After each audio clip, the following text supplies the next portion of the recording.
استغفر الله العظيم استغفر الله العظيم استغفر الله العظيم الذي لا اله الا هو الحي القيوم واتوب اليه ولا حول ولا قوه الا بالله العلي العظيم. استغفر الله من قلب العمل استغفر الله من قوم بالعمل استغفر الله من قلب العمل. الى حضره النبي المصطفى رسول الله صلى الله عليه وسلم وعلى اله واصحابه الكرام والاربعه الائمه المجتهدين ومقلدين في الدين والعلماء العاملين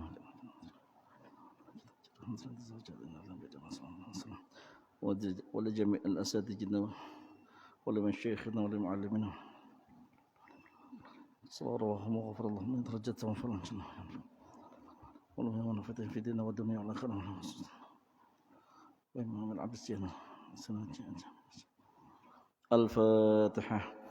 أعوذ بالله من الشيطان الرجيم بسم الله الرحمن الرحيم الحمد لله رب العالمين الرحمن الرحيم مالك يوم الدين إياك نعبد وإياك نستعين اهدنا الصراط المستقيم صراط الذين أنعمت عليهم غير المغضوب عليهم ولا الضالين آمين.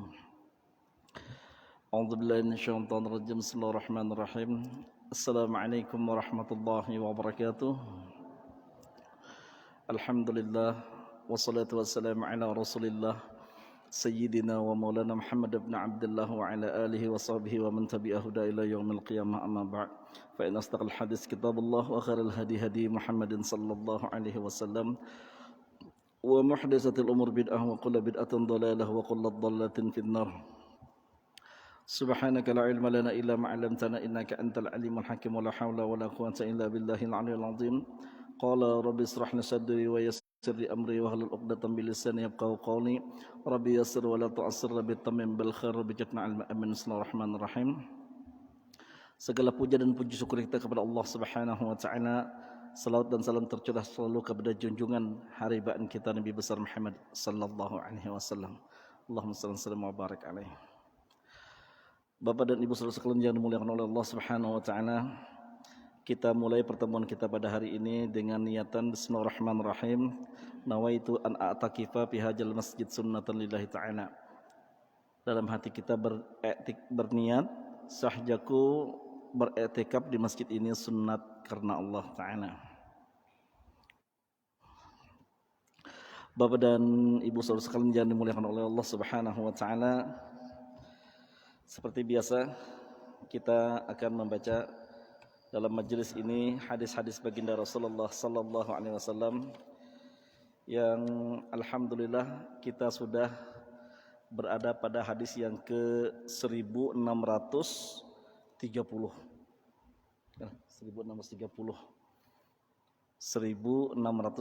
hadis sudah yang kita baca, dan mudah-mudahan dengan izin dari Allah Subhanahu wa taala kesehatan dan keafiatan kita sehingga kita dapat terus membaca dan mendengarkan daripada hadis-hadis baginda Rasulullah sallallahu alaihi wasallam. Karena hal itu akan memupuk kecintaan kita kepada baginda Rasulullah sallallahu alaihi wasallam. Karena sumber Islam ada dua. Yang paling tinggi yang pertama Al-Qur'an, yang kedua adalah sunnah Rasulullah sallallahu alaihi wasallam. Kemudian disusul dengan ijma, kemudian dan qiyas. Baik. Dan alhamdulillah kita pun mempelajari daripada sejarah daripada baginda Rasul beserta dengan para sahabat-sahabatnya, dan kita membicarakan pada hadis tentang peperangan. Jadi Islam yang diajarkan atau yang dibawa oleh Sayyidil Mursalin baginda Rasulullah sallallahu alaihi wasallam itu bukan para sahabat mendapatkan gangguan, caci maki, kebencian, bahkan niat untuk dibunuh, juga melalui penyiksaan-penyiksaan, dan bahkan melakukan peperangan-peperangan untuk mempertahankan eksistensi keberadaan Islam itu sendiri. Jika sahabat dahulu kebanyakan sifat yang kayak orang kita wayah ini, banyak berdiam, bisa habis sudah Islam. Kita wajah ini kan kebanyakan berdiam. Diam, mungkin ujarnya berprinsip diam adalah emas. Tapi dalam ketika Islam itu diganggu, diam bukan solusi. Munculkan ghirah, munculkan keberanian kita untuk menentang hal tersebut, karena kita akan dimintai pertanggungjawaban dengan keadaan yang tersebut. Kalau kita diam, Islam dihina, berdiam. Al-Quran dilecehkan, kita berdiam. Rasulullah dihinakan dengan karikatur, kita berdiam. Pertanyakan iman kita sampai di mana? Kalau sang junjungan, kekasih kita, orang yang kita puja, idola kita dihinakan, kita kadang tergerak hati, mungkin hati kita sudah beku. Jadi kita timbulkan kira kecintaan kita kepada Rasulullah, kecintaan kita kepada sahabat itu dipupuk sedemikian rupa sehingga menumbuhkan rasa cinta yang sangat dalam. Cinta kepada para habaib, cinta kepada para ulama, cinta kepada Rasulullah, otomatis kita mencintai seluruh yang mendatang daripada diri Rasulullah. Bukan hanya di zaman Rasulullah, bahkan sampai sekarang. Dengan keturunan beliau kita mencintai, wajib mencintai para keturunan Nabi. Jangan sedikit-sedikit kita ketika ada mungkin sesuatu yang tidak berkenan atau kurang bersesuaian dengan dirinya. Wah, Habib apa itu? Wah, jangan berani kita mencela orang yang derajatnya lebih mulia daripada kita. Ketika kita menghinakan seseorang, apalagi itu Habib, akan menyentuh garis keturunan beliau. Jadi kalau tidak senang, tidak sesuai, diam. Itu lebih baik bagi kita, itu lebih selamat dengan kita. Kenapa ulun utarakan hal yang demikian? Karena ini banyak sudah mulai umat Islam sudah berani berkomentar yang tajam terhadap para ahlul bait ataupun keturunan daripada baginda Rasulullah SAW. Apalagi sehubungan dengan viralnya permasalahan-permasalahan yang ada di Jakarta. Kita dukung beliau itu untuk menjayakan Islam. Beliau itu untuk menyampaikan apa yang beliau lakukan itu sudah dipikirkan secara matang oleh beliau. Jadi kita jangan sekali-sekali mencoba untuk mencela, apalagi itu seorang habaib dan para ulama. Taib. Kita mendukung dengan gerakan beliau. Kalau kita menurut daripada tabiat para sahabat itu orang yang selalu bersegera dalam ajakan baginda Rasulullah SAW, karena mereka memuji dan mencintai Rasulullah. Apa yang datang dari perintah Rasulullah, mereka senantiasa selalu melaksanakan dengan segera tanpa menunda-nunda. Itu tergambar nanti dalam beberapa hadis yang akan kita baca nantinya, di mana para sahabat dalam keletihan yang sangat, luka yang diderita habis peperangan, dengan keadaan yang lusuh dan segala macamnya, dengan kelemahan tubuh, bahkan kekurangan daripada makan dan minuman, ketika usai satu peperangan, diajak dalam peperangan yang lain, mereka bersegera. Kalau orang kita apa dulu ya Bang? Cuti dulu. Kita cuti dulu. Pada masalah-masalah yang kadang terlalu berat, kita kadang-kadang meminta tenggang waktu. Sahabat kadang dari satu peperangan pindah ke peperangan yang lain, dari satu peperangan, bahkan dalam satu riwayat masih mengucur darah dengan balutan perban, berangkat lagi pada peperangan yang lain.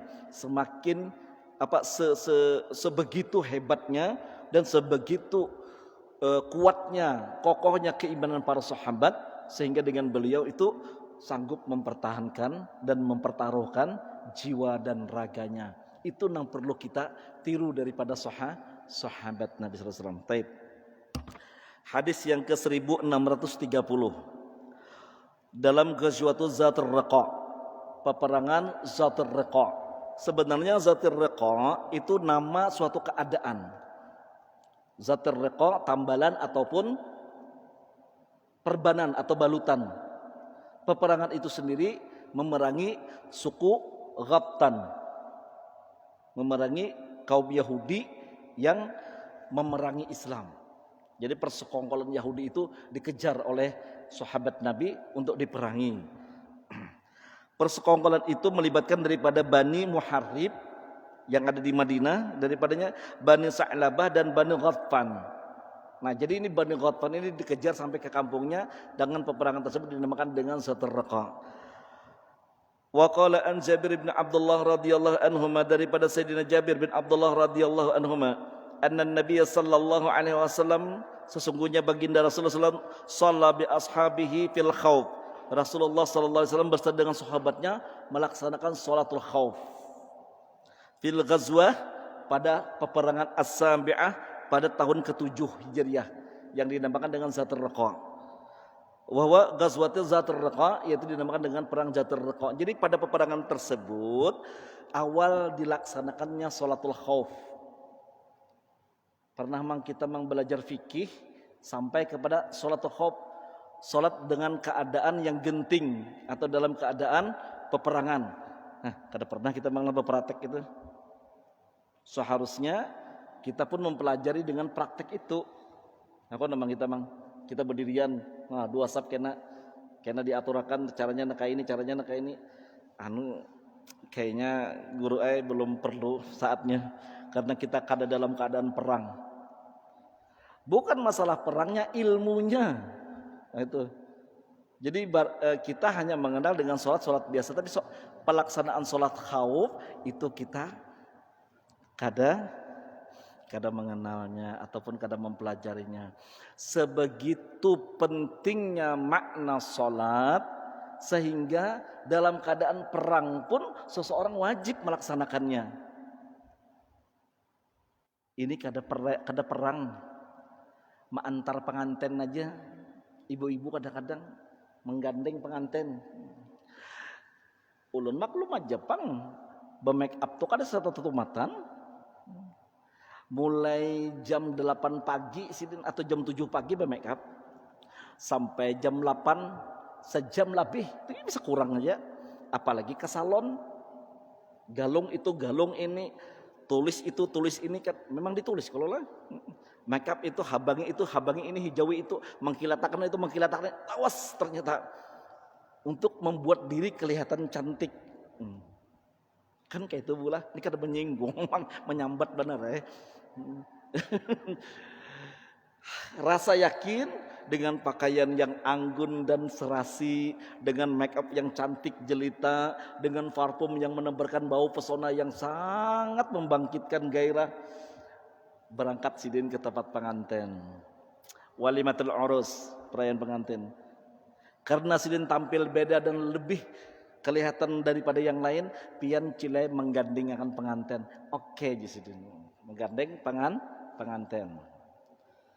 Dari ujung kampung ke ujung kampung, kadang dari benua ke benua, bahkan dari daerah ke daerah lain mengantarnya. Terus kena ganti pakaian, hakun aja menunggui juga tuh lawak gitu. Sampailah jam 12 siang. Dan tidak lama didengungkanlah azan Allahu Akbar. Johor jorang sampai sudah. Ayo musik stop. Jadi jar acil dikungan, napa kita berjohor kah kakaina dulu jesidin. Ngalih benar be-make up. Karena make up aja pian hati-hati. Nang digandeng lain laki seorang juga. Urang. Jaka keluarga urang. Tuntung jam 1, jam 2, baantaran ini, bepantun itu, bepantun ini, tatak wadai, tatak kue dan segala macamnya. Ringkas cerita 2:30, jam 3, 3:30 ajan asar.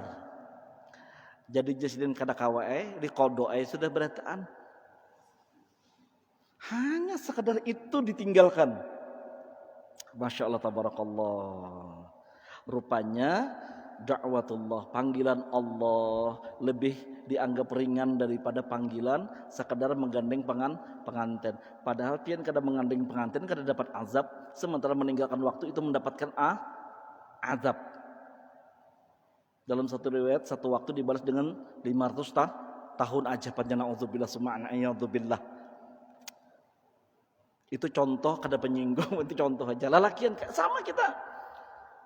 Asiknya begawi kita kletak-kletuk. Allahu Akbar.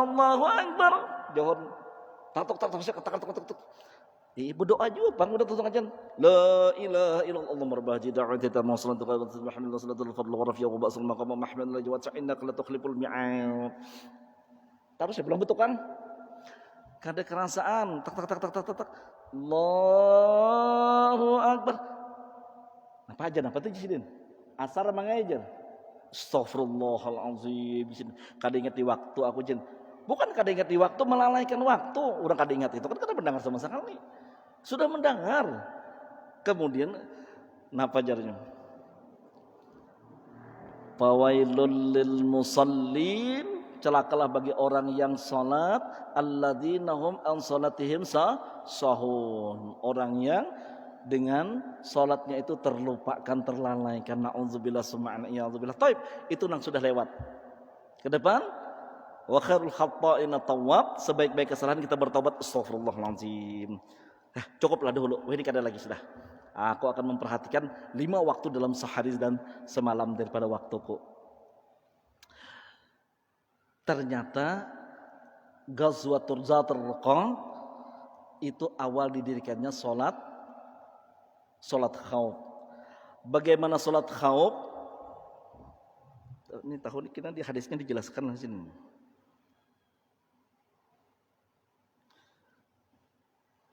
Ulun akan gambarkan dulu secara umum. Ulun kada tahu ini hadisnya akan disebutkan untuk kadar salatul khauf. Kalau kita melaksanakan salat khauf, contoh kita mempunyai pasukan 200 misalnya, dengan satu pimpinan menghadapi musuh sedang asik-asiknya berperang, azan sampai, salah seorang di antaranya mengumandangkan azan, kemudian 2 pasukan tadi mengubah jadi 2 saf. Satu saf di pertama menghadapi musuh, yang saf yang kedua dia salat berserta dengan imam. Masih berjamaah. Jamaah dan qasar itu dilakukan, dan kalau ketiadaan udu fayuhallilut tayammum, dibolehkan bertayamum pada waktu salat wudu. Musuh di hadapan musuh, aku hadap wudu dulu. Memang bertayamum dengan secukupnya dengan tanah. Tayamum. Dia dirikan sembahyang berserta dengan imam. Allahu Akbar, Allahu Akbar, Allahu Akbar, sampai kepada rakaat pertama. Lalu imam berdiri, Allahu Akbar, masuk rakaat kedua. Imam membaca ayat dan lebih lama di situ. Nang makmum tadi menyelesaikan sholatnya. Seolah-olah kayak mufarakah, dia selesaikan sholatnya sampai selesai, dan kemudian dia assalamualaikum warahmatullahi wabarakatuh, 2 rakaat dia jamaah dan kasarnya selesai, dia bangkit dan bergabung dengan pasukan yang menghadang musuh, kemudian yang pasukan yang menghadang musuh mundur dan menjadi makmum bagi imam yang masih tetap menunggu. Terus berperang lagi yang sudah selesai sholat tadi, berperang, kemudian yang kedua itu sholat beserta dengan imam. Salat Allahu Akbar, Allahu Akbar, Allahu Akbar, dan imam berdiri pada rakaat yang kedua, sementara makmum berada pada rakaat yang pertama. Ketika imam selesai imam ketika fil alamin innaka hamidum majid, si imam berdiam lebih lama, kemudian makmum tadi berdiri untuk masuk kepada rakaat keduanya.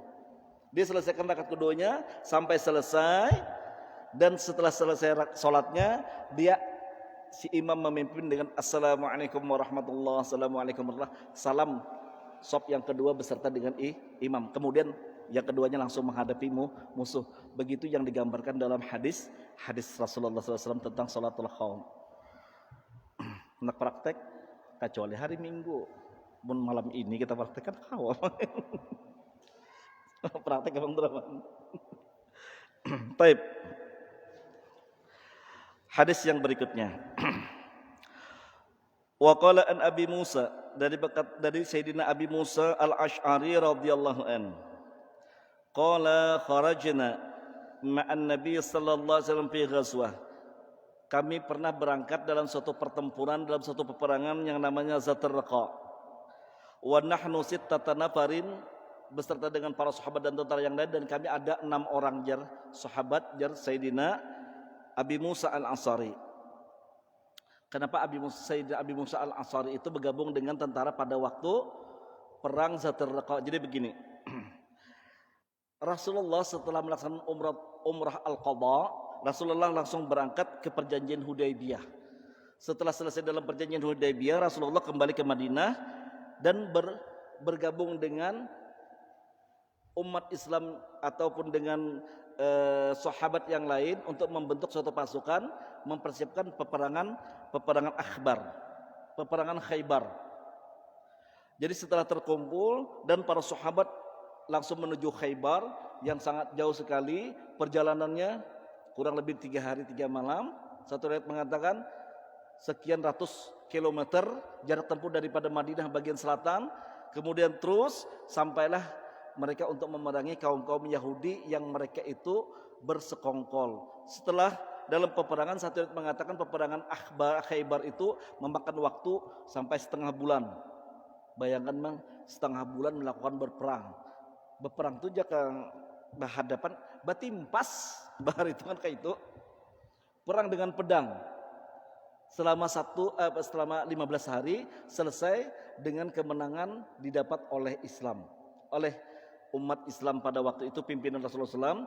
Setelah dari Khaybar, waktu itu adalah Sayyidina Ja'far bin Abdul Muttalib itu dari negeri Habsyah atau Habsyi saat ini atau Ethiopia dari Afrika itu kembali ke Madinah. Setelah mendengar pasukan Rasulullah berangkat ke Khaybar, Sayyidina Ja'far bin Abdul Muttalib langsung berangkat ke pamannya Rasulullah, berangkat langsung ke Khaybar tanpa menunda sedikit pun. Saking semangat sahabat untuk mempertahankan Islam dan berjihad itu sangat tinggi sekali. Dari Habsyah, dari Afrika itu jauh memang, dari Afrika. Ulun dari Afrika, dari Mesir itu tulak haji ke Jeddah memang itu 4 jam pesawat. Kalau kapal air itu 2 hari 2 malam. Pakai nang laju kayak apa? Kalau berkuda apalagi beronta berapa hari, berapa bulan hanya sampai.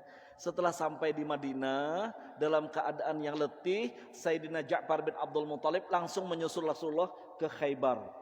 Peperangan di sana setengah bulan dimenangkan oleh Khaybar, kembali ke Madinah untuk lagi Satria mengatakan langsung dari Madinah itu langsung hendak menuju Ghatfan, perang Jatir Riqa yang kita baca saat ini. Dan Sayyidina Abu Musa al-Ash'ari yang meriwayatkan hadis ini, Abi Musa setelah beliau datang dari negeri Yaman langsung menuju Madinah dan langsung menuju Rasulullah untuk perang dalam peperangan Zatir Riqa yang berhadapan dengan suku Ghatfan, salah satu suku Quraisy yang memerangi Islam. Jumlahnya banyak? Tidak, jumlah Rasulullah sangat sedikit.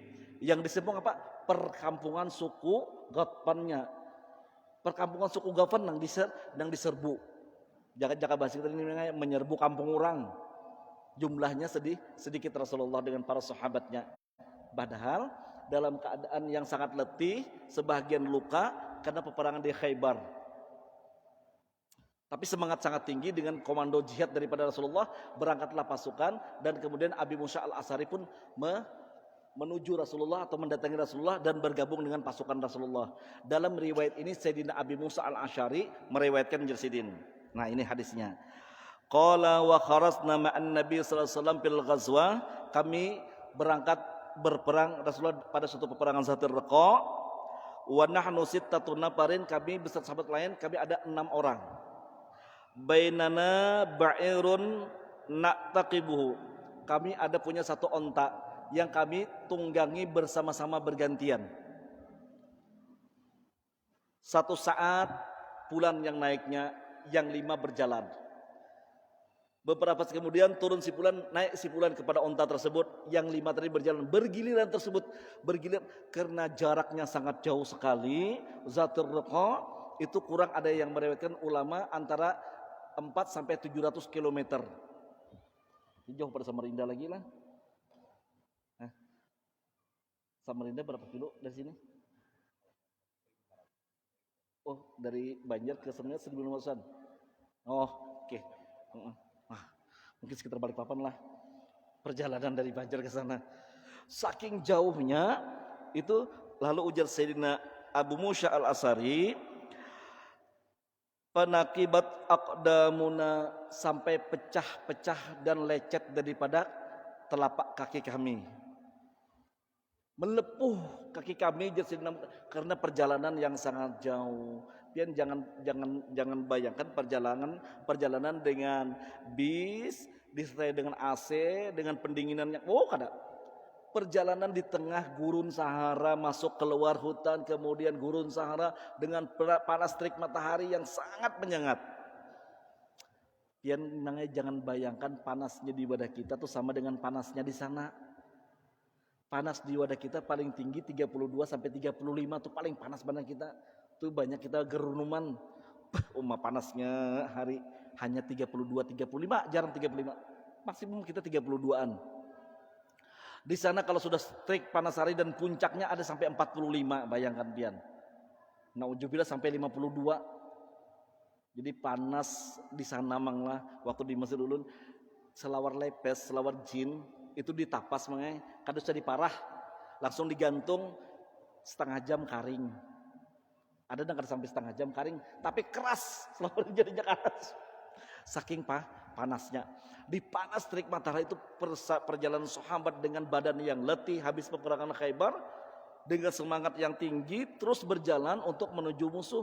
Sesampainya di kampung Ghatfan itu bukan istirahat tapi perang di sana. Nah, itu perjuangan daripada sahabat.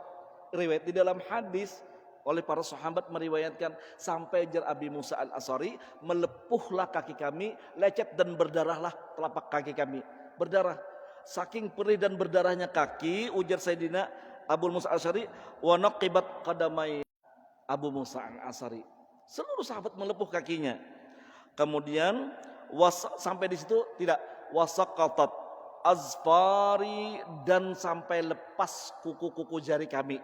Kuku-kuku jari kaki kami lepas. Bayangkan Bang, berjalan saking jauhnya sampai pecah kaki, luka kaki, berdarah kaki, sampai kuku terlepas daripada jari-jari. Coba bayangkan. Sejauh-jauh perjalanan ulun sambil menahani, jangan sampai menangis pulang. Sejauh-jauhnya perjalanan yang kita lakukan, kadang sampai membuat kaki kita bengkak, apalagi lecet, apalagi luka, apalagi berdarah. Jauh daripada terlepas kuku-kuku kaki kita. Sayyidina Abi Musa al-Asy'ari meriwayatkan bukan hanya lepuh dan terluka kaki kami, sampai terlepas wasaqatat azfaruna, dan terlepas kuku-kuku kaki kami.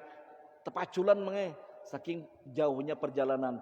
Karena unta ada satu naik, yang 5 berjalan, satu naik, 5 berjalan. Belum lagi dengan sahabat yang lain pun juga berjalan. Nah, kemudian fakunna nalufu ala arjulina al-kharaqa. Dan ketika sudah terluka begitu, lalu kami pun membalut luka-luka di kaki kami. Kira-kira menurut pian mengamun kuku kaki itu terpacul berdarah kada? Pasti berdarah. Pedih kada? Masya Allah.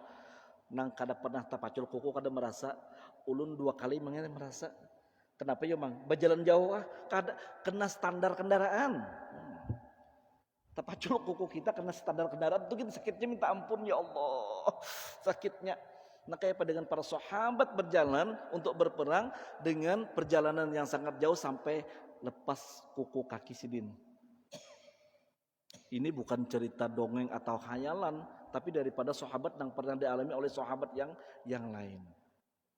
Lepaslah kuku kami dan kami balut daripada luka-luka yang ada pada kaki kami. Sayyidina Abu Musa al-Asy'ari menceritakan perjalanan tersebut. Pasummiyatil ghazwatu Zatir Riqa, maka oleh karena itu peperangan tersebut dinamai dengan Zatir Riqa, karena pada peperangan tersebut terjadi penambalan atau pembalutan terhadap kaki-kaki kami yang terluka. Jadi membalut itu ar-riqa dibalut dengan kain. Makanya peperangan tersebut dengan Zatir Riqa dikatakan. Perang dengan membalut kaki. 5 kunna nu'assibu minal kharaq, karena kami membalut luka-luka kami minal kharaqi dengan kain ala arjuna atas kaki-kaki kami, maka dinamailah peperangan tersebut dengan Zatir Riqa. Sebegitu beratnya perjuangan para sahabat. Sekarang kalau kita pertanyakan, apakah ada cara untuk lebih memulai daripada sahabat? Apakah perjalanan seorang wali Allah Ta'ala seberat perjalanan seorang sahabat Nabi? Kadang itu yang tergambar dalam benak kita ketika kita merenungkan dan meresapi sebegitu hebatnya kecintaan para sahabat dengan baginda Rasulullah sallallahu alaihi wasallam. Sampai dengan kita aja ketika ada penghinaan, kok kenapa kita berdiam? Sahabat belum Rasulullah dihina, sahabat sudah bangkit melindungi Rasulullah. Pada perang Uhud, sahabat ikhlas dan ridha melindungi Rasulullah, tubuhnya daripada sabetan pedang dan tombak. Bayangkan, sahabat melindungi Rasulullah dengan badannya. Kita melindungi Rasulullah dengan kata-kata aja kada mau. Yang lebih lucu lagi, Pimpinan-pimpinan kita yang notabene seorang muslim kada berani melancarkan hujatan ataupun tanggapan yang pedas terhadap seorang markon, seorang kafir yang menghina nabi kita. Hanya para ulama yang menyuruhkan boikot terhadap produk Prancis. Nah itu malah lucu. Itu seharusnya menyakitkan hati kita sebagai umat Islam dulu. Jangan ketika Al-Quran diinjak-injak. Di mana girah kita, di mana perasaan cemburu, perasaan perlindungan kita terhadap agama dan keyakinan kita. Kalau dengan kita sedikit-sedikit, maafkanlah, maafkan. Oke, dengan kesalahan mungkin dimaafkan. Tapi mereka pernah minta maaf? Kada pernah mereka minta maaf. Mungkin ulun kada dengar berita, ada kapin mendengar berita, misalnya Presiden Macron Perancis mengucapkan maaf kepada umat Islam seluruh dunia, adalah mah? Kada ada ucapan maafnya. Dia tidak merasa bersalah atas penghinaan tersebut. Loh, kita memaafkan langsung. Kenapa? Oke, kita maafkan, tapi pembelaan kita terhadap Rasulullah di mana? Nah, kita pertanyakan dengan keimanan kita kalau kayak itu. Asyidda'u 'alal kuffar ruhama'u bainakum. Yang patut itu kita keras, tegas terhadap orang-orang kafir dan lembut terhadap kaum Islam. Nah, itulah iya sebenarnya. Ini bila bertentangan melawan orang Islam hanya masalah perbedaan khilafiyah, masalah perbedaan hukum, kencang-kencang anak pembunuhan. Sementara orang kafir yang jelas-jelas menghina kada wani. Tepaling. Jadi timbulkanlah semangat kita, kecintaan kita terhadap Islam lahir dan batin. Taib. Wa qala an Sahl bin Abi Hathamah radhiyallahu daripada Sahal ibn Abi Hasamah radhiyallahu an wa kana mimman syahida ma'a Rasulullah sallallahu alaihi wasallam, dan beliau ada termasuk orang yang ikut syahid, ikut berperang bersama dengan Rasulullah SAW yauma Zatir Riqa, pada peperangan Zatir Riqa. Jadi yang namanya Syahl ibn Hasmah itu Abi Hasmah ikut berperang dalam peperangan Zatir Riqa. Salatul khauf, beliau melaksanakan salatul khauf. Nah ini mungkin ini diceritakan ini. Salatul khauf. Anna ta'ifatan saffat ma'ahu, Rasulullah ketika melaksanakan salat khauf, saffat ma'ahu itu membagi saf menjadi dua. Jadi ada yang bersama dengan Rasulullah, satu saf bersama dengan Rasulullah SAW. Wa ta'ifatun wajahul aduwa, dan satu saf lagi berhadapan dengan musuh. Jadi satu saf berperang, satu saf bersama dengan Rasulullah salat. Wasalla billati ma'ahu rak'atan, dan kelompok yang saf bersama dengan Rasulullah salatlah dari awal Rasulullah sampai dengan satu rakaat. Summa sabata qa'iman, lalu Rasulullah berdiri dan tetap berdiri menunggu saf yang kedua. Selesai menyelesaikan saf yang pertama yang bersama Rasulullah, menyelesaikan rakaat keduanya, fa atammu li anfusihim summan sarafu fasaffu wijahal adwi. Lalu saf yang pertama tadi menyempurnakan sholatnya bilangan 2 rakaat dengan sendirinya, sementara Rasulullah berdiri menunggu sampai selesai dia menyelesaikan rakaat kedua. Wansarifu, dan mereka selesai mereka berpaling, dan kemudian sofu, mereka membentuk sof untuk wijahal adwi, menghadapi musuhnya.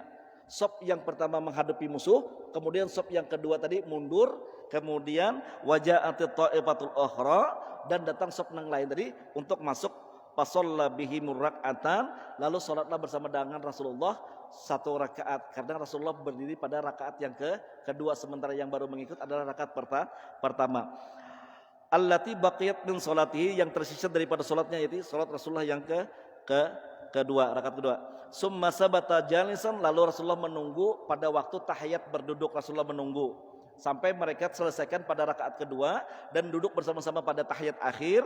Wa atammu li anfusihim, dan mereka menyempurnakan rakaat yang kedua sampai mereka duduk sama dengan tasawuf akhir bersama Rasulullah SAW. Summa sallama bihim, kemudian mereka salam bersama-sama dengan Rasulullah SAW pada shaf yang kedua. Kemudian mereka melanjutkan peperangan. Sebegitu pentingnya sholat dalam keadaan khauf, dalam keadaan takut, dalam keadaan genting, tetap melaksanakan sholat. Itu ajaran Islam yang sebenarnya. Tidak ada hal yang menghalalkan untuk meninggalkan sholat, tidak ada, kecuali bagi perempuan yang haid, nifas, itu boleh kada sembahyang. Yang kedua orang gila. Jadi kalau orang kada sembahyang, kalau kada haid, nifas, Kalau kada nipas orang gila. Nah, kita lalakian bilanya kada sembahyang bisa jadi amang toh haid sidin jer. Asidin kada sembahyang. Haid kemang kada itu udah lalakian di sidin. Oh, nipas kepian untuk melahirkan udah lalakian di sidin. Oh, kalau itu pian orang gila termasuk. Aku sehat di sidin. Loh, kenapa kada sembahyang? Karena yang halal untuk meninggalkan sholat itu cuma ada tiga. Wanita yang haid, wanita yang nifas, yang junub mandi, habis mandi wajib sembahyang. Dan yang kedua orang yang gila sampai dia sadarnya. Nah, maka itu berarti orang kada sembahyang kalau pian garis besari kalau kada haid, nifas ataupun orang gila. Jadi orang kada sembahyang lalakian sama dengan orang gila. Itu hukum fikih, kada jar ulun mau haji memadahkan orang-orang gila, kada santun lalu bahasanya. Taib. Kalau bahasa ulun kurang santun, ulun minta maaf. Tapi jar agama, di dalam agama Islam, dalam hukum fikih, yang boleh atau haram melaksanakan sholat, perempuan yang haid dan nifas, itu perempuan. Lalu hal lain, tidak ada yang membolehkan seseorang meninggalkan sholat, kecuali gila. Coba kalau pian garis bawahi, orang yang tidak sholat, berarti orang gila. Lepas daripada itu, berarti wajib. Berarti wajib sholat tetap. Orangnya garing, segaring apapun sampai dengan bahasa isyarat dalam sholat tetap melaksanakan sholat. Jadi kada ada ketentuan yang membolehkan. Tapi dia sini belajar ilmunya ada yang kada bisa sembayangan lagi. Itu ilmu pasik makanya, ilmu sesat. Jadi jangan diumpati hal yang demikian. Etiket apapun tidak dibenarkan untuk tidak melaksanakan sholat. Kemudian wa an Jabir bin Abdullah, dan daripada Sayyidina Jabir bin Abdullah radhiyallahu anhuma, beliau meriwayatkan annahu ghaza ma'a Rasulullah sallallahu, beliau ikut peperangan dengan baginda Rasulullah sallallahu, qibalal Najd, itu berhadapan dengan daerah Najd namanya. Falamma qafala Rasulullah sallallahu alaihi wasallam, manakala selesai peperangan dan pulanglah Rasulullah, wa qafala ma'ahum, dan pasukan pun pulang bersama dengan Rasulullah. Fa adrakatul qailah, lalu beliau fi wadid kasirin al-adha, beliau sampai di suatu tempat yang banyak ditumbuhi pohon-pohon berduri. Satu riwayat hadis yang lain menyebutkan terjadilah hujan di sana, maka dengan sahabat itu mencari kenaungan.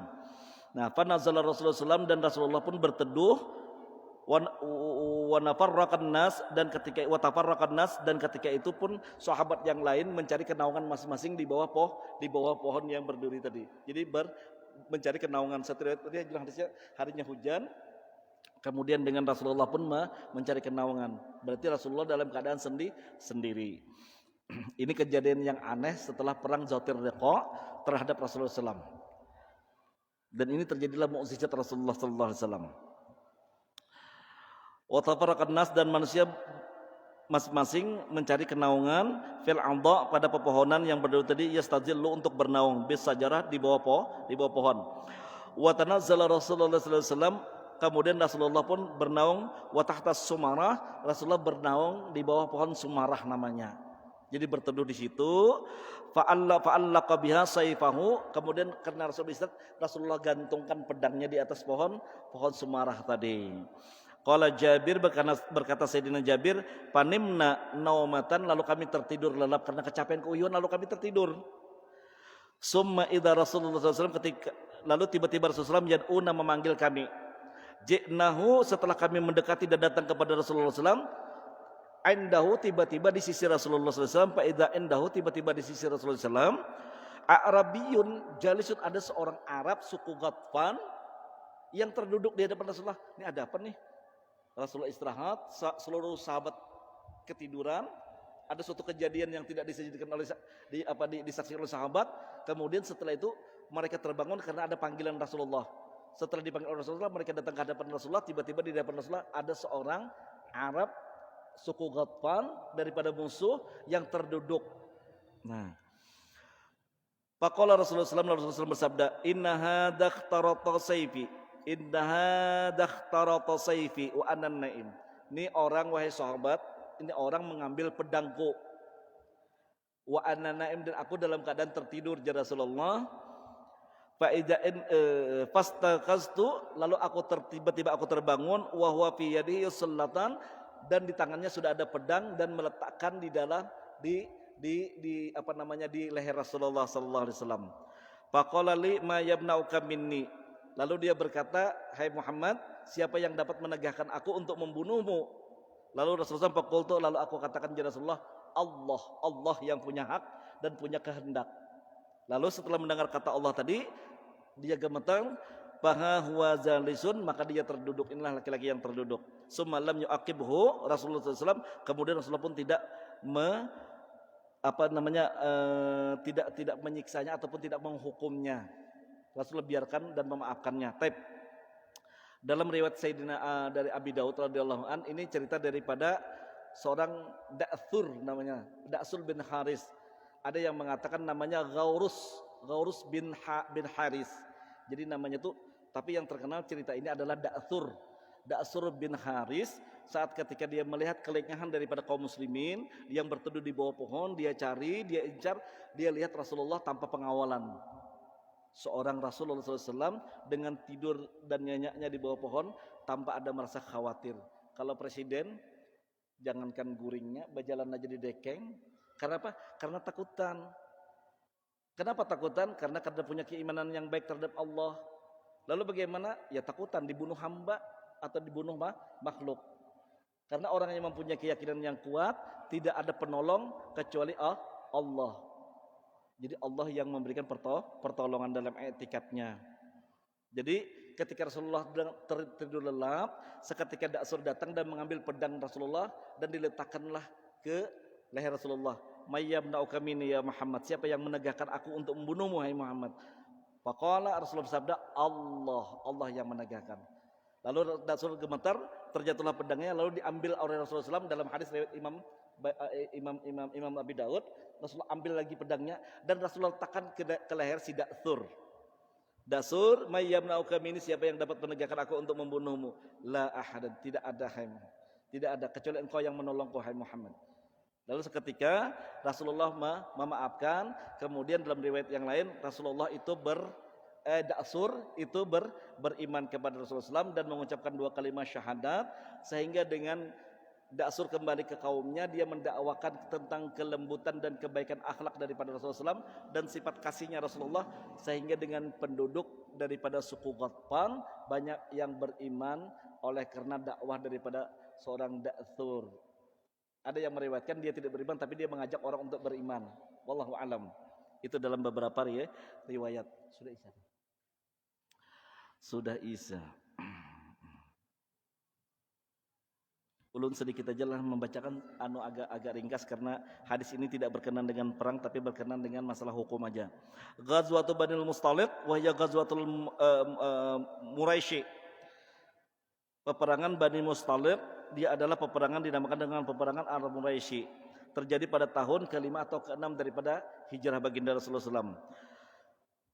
Yang terjadi Al-Muraisy itu nama sebuah telaga air yang ada di daerah Bani Mustalik. Karena peperangan itu di situ terjadi karena dengan Bani Mustalik itu di dekat mata air Muraisy. Wa qala an Abi Sa'id Al-Khudri daripada Sayyidina Abi Sa'id Al-Khudri radhiyallahu an qala kharasna ma'a Rasulullah sallallahu alaihi wasallam, kami pernah keluar bersama dengan Rasulullah sallallahu alaihi wasallam fi ghazwatil Bani Mustalik, pada peperangan Bani Mustalik. Jadi ujar Sayyidina Abi Sa'id Al-Khudri, kami berperang bersama Rasulullah SAW pada peperangan Bani Mustalik. Fa'asabna sabyan min sabyil Arab, lalu kami mendapatkan tawanan perang daripada tawanan perang perempuan. Fashtahainan nisa, kami karena kau lagi menahan syahwat kami terhadap perempuan, kemudian kami nikahi. Wastadat alaina al-uzba, lalu kami menghubungi si perempuan tadi. Jadi kami bergaul dengan pornografi ini karena ada hadis berkenan dengan hukum, karena ada istibat hukum yang kita ambil dari sini. Lalu kami berhubungan dengan perempuan-perempuan kami tadi, dan kami tidak menghendaki akan mengeluarkan air mani di dalam. Paham aja di dalam. Lalu kami hendak i'zal, artinya mengeluarkan itu di luar. Jadi setelah hendak ejakulasi, hendak keluar dilepaskan, lalu hendak diadakan keluar. Namanya di dalam Islam atau dalam hukum fikih namanya izalul mani, atau mengeluarkan mani di luar. Taib. Fa'aradna an na'zila lalu kami menghendaki untuk mengeluarkan di luar. Jisab faqulna na'zilu wa Rasulullah sallallahu alaihi wasallam baina azharina qabla an nas'alahu. Bagaimana kita melakukan sifat inzal mani, mengeluarkan air mani di luar, berhubungan ketika dengan istri, sementara ada Rasulullah di hadapan kita dan kita kadang menanyakan permasalahan itu boleh atau tidaknya. Boleh kadang mengeluarkan ketika berhubungan badan, ketika hendak inzal, hendak ikhraj, hendak keluar, lalu diinzal, dilepas dan kemudian hendak dikeluarkan mani di luar. Nah, jadi sahabat tanyakan hal itu kepada Rasulullah, bolehkah hal itu dilakukan? Sampai permasalahan begitu ditanyakan kepada Rasulullah sallallahu alaihi wasallam oleh para sahabat. Taib. Fasa'alnahu, lalu kami menanyakan anzalika, daripada permasalahan inzal tadi, faqala ma'alaikum antaf'alu. Maka oleh kalian tidak boleh melaksanakan hal tersebut ya Rasulullah. Ma min nasamatin kainatin illa yaumil qiyamati illa ma hiya qainah. Sesuatu yang ditakdirkan oleh Allah Taala hidup di dunia ini, maka dia akan hidup sampai ke akhirat nanti. Artinya ya Rasulullah, karena takut perasaan kita, bahwa kan sahabat itu mengkhawatirkan kalau dikeluarkan di dalam, perempuan akan hamil dan akan menyusahkan dalam hal mengandung, sedangkan para sahabat itu banyak melakukan perjalanan atau peperangan. Nah, di sini hadis tersebut habis, lalu pendapat para ulama, bolehkah inzal itu?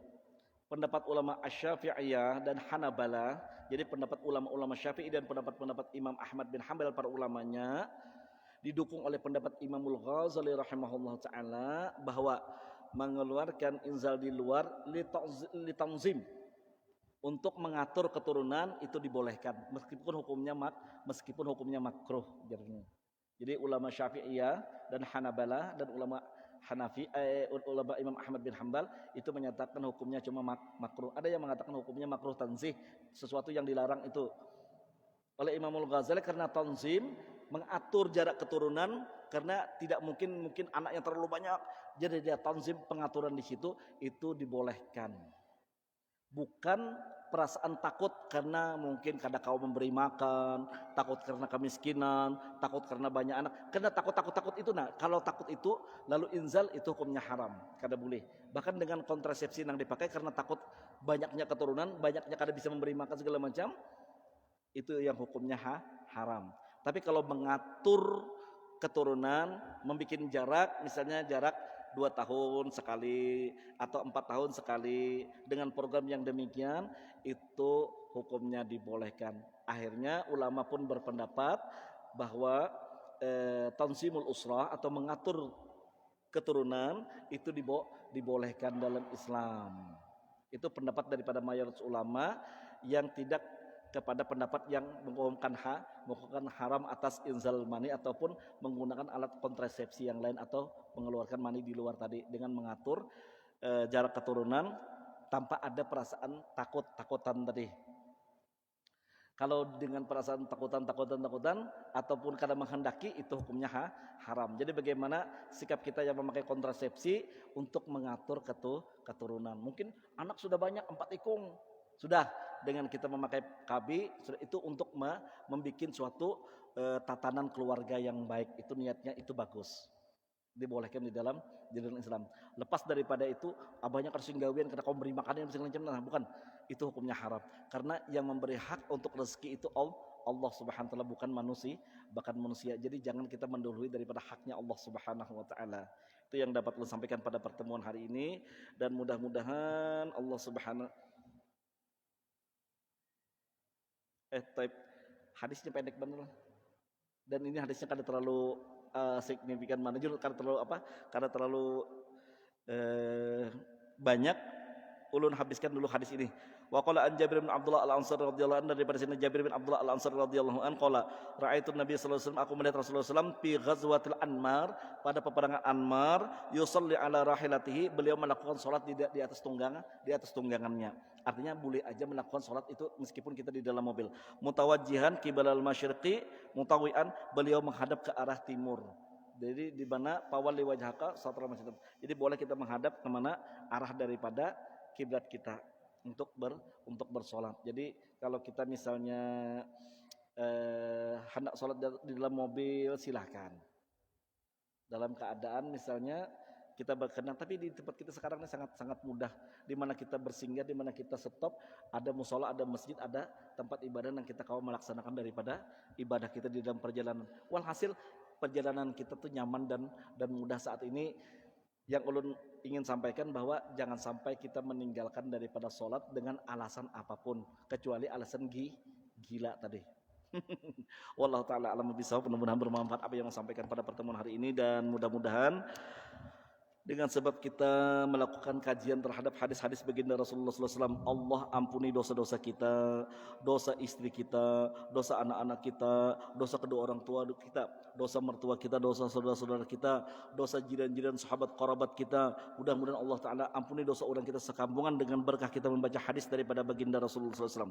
Dan mudah-mudahan Allah Subhanahu Wa Ta'ala matikan kita dalam keadaan husnul khatimah, mendapatkan syafaat Rasulullah SAW di akhirat nanti, serta berkumpul dengan Rasulullah dan para sahabat yang dalam surga yang penuh dengan kenikmatan. Mudah-mudahan Allah Subhanahu Wa Ta'ala jadikan keluarga kita yang sakinah, mawaddah, warahmah, dilimpahkan bagi kita rezeki yang berlimpah ruah dengan rezeki yang halal dan yang thaib. Wassallallahu alaihi wasallam Muhammadin nabiyil ummi wa ala alihi wasallam. Alhamdulillahirabbil alamin. Al-haq minallah wal haq ta'min.